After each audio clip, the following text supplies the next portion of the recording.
अस्सलामुअलैकुम की हाल है जी। उम्मीद है तुम ठीक होने। तो मैं आ गया अज राणा साहब को। साढ़े को राणा जवेद साहब आ। राणा साहब की हाल है? अच्छा राणा साहब ना पिछले दिनों तुम इन्हों की एक वीडियो वेखी होनी, बड़ी मशहूर हुई सी, जिहदे च इन्होंने एक गेम इंस्टॉल की थी, तो इन्होंने गेम वाले ने $1000 दे दिता सीगा। अच्छा राणा साहब वो निकले कि नहीं हजे तई? नहीं हजे तक कोई ऐसा मशवरा नहीं मिलिया। जिन्होंने दोस्तों ने कोई वीडियो देखी है, अगर उन्होंने कोल है यह जी राय नहीं तुहाडे कोल कोई इवें दा बंदा भी आया कि जिहड़ा कहंदा तुहाडा अकाउंट बना दिंदे ते निकल आउणगे? नहीं हजे इस तरह की कोई गल नहीं हुई। अच्छा ते बाकी असीं ये कह रहे हैं कि कोई अगर किसी दोस्त को मालूमात है इहदे बारे तो वो सानू शेयर करे। गेम तो हजे तक मेरे को उस तरह इंस्टॉल दहा किन्ने डॉलर हो गए, वधे कोई नहीं या खेल नहीं छड़ दी? एक साइड तो $1657 ने, दूसरी साइड तो उस दिन मैं तो फिर दोबारा मतलब दिल टुट गया? हाँ वो बस एवं ही ला लो। नहीं तो हुण तुसीं सिर्फ ये दसो कि तुसीं ये गेम के बारे च दूसरे बच्चों को की कहोगे जिहड़े खेडदे आ गेम, वो खेलन या ना खेलन? बेहतर की आ? बेहतर तो यही है भी हजे असीं तो खेल के देखे, सानू तो अजे तक कुछ ए नहीं देखो लभ्या। जी।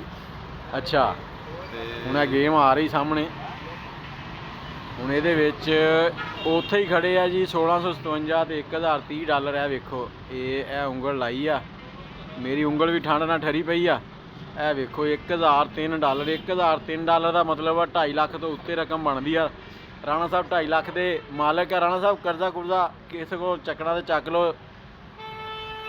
एक साइड ते 1600 एक पासे $1657 US डॉलर। ये भी ओह ये देखो US डॉलर है जी। इस तरह लोगों को पागल बनाते हैं। राणा साहब इस टाइम इतने कोई ये रौला नहीं है कि राणा साहब ने ये डॉलर कमा लिया। असल मसला दसन का ये आ कि बच्चों को समझ आ जाए कि ये सारिया फजूल गेमां आ, पैसे गेम वाला कमा रहा, तुसीं एवं मुफ्त दे विच ना ये कह लो अपना टाइम वेस्ट कर दो, है ना राणा साहब? हाँ अगर कोई थोड़ा लवे राय है इहदे बारे खेलने वाला साढ़े तो भी अच्छा खेल रहा तो सानू जे कोई पैसे कढ़ रहा तो राणा साहब ने रबता करे। राणा साहब अपना नंबर दो 0300।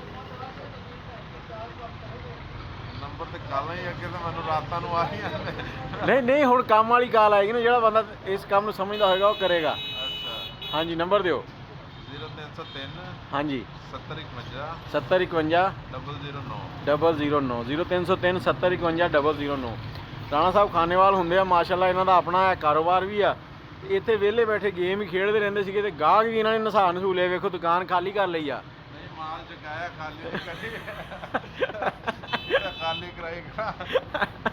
चलो जी गड्डी लोड करवाती। बाकी किसी भरा को राणा साहब वास्ते कोई मशवरा होवे तो जरूर कमेंट करना कि तुसी किहड़े शहर तो बह के राणा साहब नूं वेख रहे हो, ये भी दसो।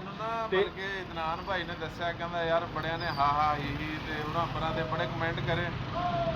अच्छा कोई गल नहीं। देखो ये भोले बंदे जिहड़े ना लोकां वास्ते सीखण वास्ते हुंदे आ। ये हुण तुसीं तजर्बा कर लिया, दूसरे बच्चों वास्ते सबक है कि किसी ने ये गेम इदां दे फजूल काम नहीं करने, अपना सही काम करो।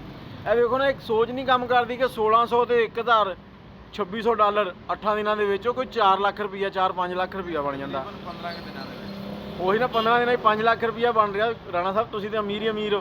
ਮੈਂ ਤਾਂ ਛਾਣਾ ਚੱਕਣ ਲੱਗ ਗਿਆ ਸੀ, ਯਕੀਨ ਕਰ ਰੋਜ਼ ਖਾਬ 'ਚ ਪੈਸੇ ਪੈਸੇ ਨਜ਼ਰ ਆਉਂਦੇ। ਸਵੇਰ ਨੂੰ ਉੱਠਦੇ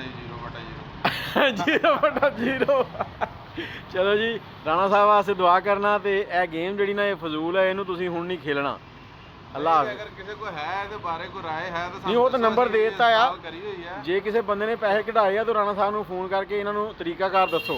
हाँ कोई राय दिओ। ਤੇ ਜੇ ਇੱਕ ਹੋਰ ਆਫਰ ਵੀ ਆ ਉਹ ਮੈਂ ਦੇਣ ਲੱਗਾ ਰਾਣਾ ਸਾਹਿਬ ਵੱਲੋਂ ਵੀ ਕੋਈ ਬੰਦਾ ਪੈਸੇ ਕੱਢ ਸਕਦਾ ਇੱਥੇ ਖਾਨੇਵਾਲ ਆ ਜਾਵੇ। ਉਹ ਸਾਹਮਣੇ ਫੁੱਟਬਾਲ ਚੌਕ ਆ, ਪੈਸੇ ਕੱਢੇ 5 ਲੱਖ ਰੁਪਈਆ ਤਕਰੀਬਨ ਬਣਦਾ ਹੈ, ਅੱਧੇ ਉਹਦੇ ਅੱਧੇ ਰਾਣੇ ਦੇ। ਠੀਕ ਹੋ ਗਿਆ? ਇਹਵੇਂ ਵੀ ਬਿਹਤਰ ਹੈ। ਆਹੋ ਕੱਢੇ ਤੇ ਸਹੀ ਆ ਗਏ। चलो ये कढ़ा के मुड़ के फिर आप कर लांगे। चलो ठीक हो गया जी, अल्लाह हाफिज़।